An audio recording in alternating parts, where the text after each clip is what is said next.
Lesson 2, welcome back. Why is the word inclusion so important? In the beginning of the pandemic, I was attending a virtual conference. I was early entering into the virtual room and was listening to the presenter and the monitor having a conversation. The monitor of the session confirmed the title, which had the word inclusion in it. The presenter mentioned briefly how she despises the word inclusion because it means that people are being excluded. If everyone was being included, the word would cease to exist. First off, my entire personality is inclusion. And second, she had a point. So we're going to discuss the word inclusion and why it is important for us to continue to use the word now and why some groups think inclusion is a bad word, which it's not. Before we get into that, hi, I'm Kayla, your personal inclusion specialist. As a former paraprofessional special education teacher and educational specialist, I am bringing my 10 plus years of experience in the education system to you. Send these videos to your coworkers, your admin, your teacher besties.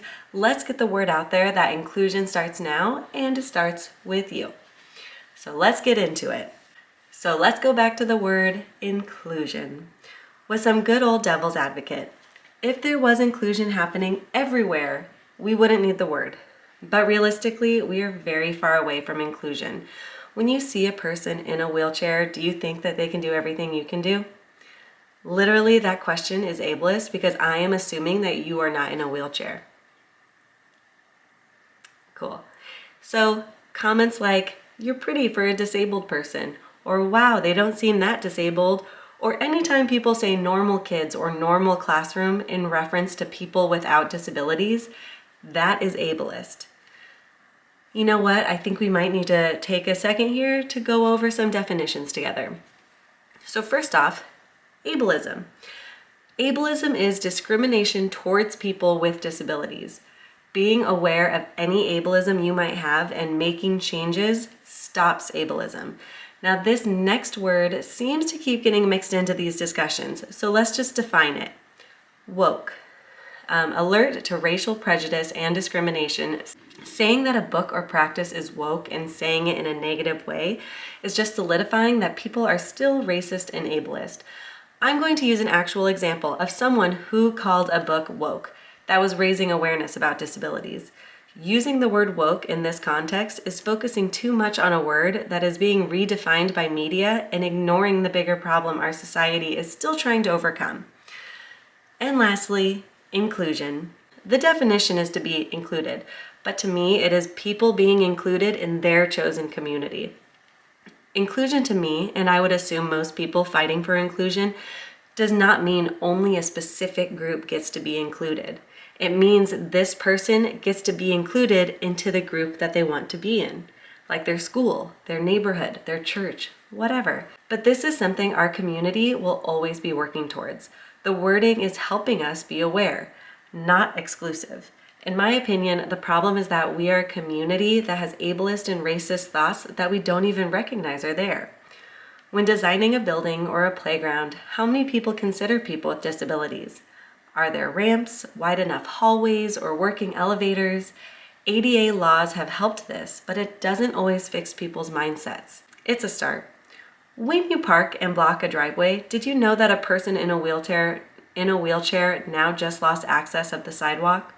When children ask you, why is that person in a wheelchair, do you shush them and tell them they're being rude, or do you educate them?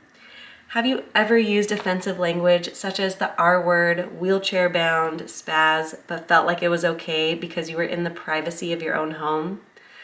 These are all ableists, and they are not okay. And you can't tell me that people don't do these things because I see hundreds of ableist comments on social media every day, and I hear ableist comments around me while I'm out running errands. It is all around us, and it is a problem. And if you tell me it's a joke or to take it easy, no. That's you supporting ableism. One comment really got me recently on social media. Someone said that the leftists are ruining the word inclusion and everyone needs to use a different word.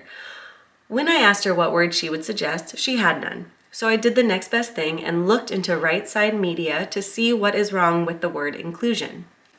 I fell down the rabbit hole and was reading about DeSantis signing a bill that bans state funding towards diversity, inclusion, and equity programs.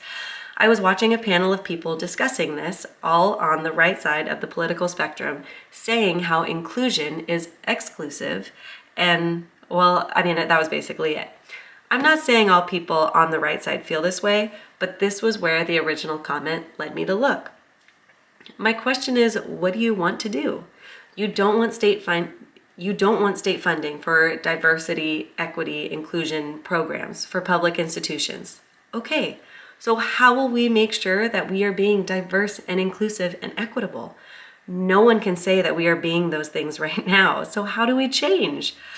I also then watched the viral Candace Owens video discussing a recent fashion advertisement showing models that actually use wheelchairs and her asking, how far are we going to take this inclusivity thing?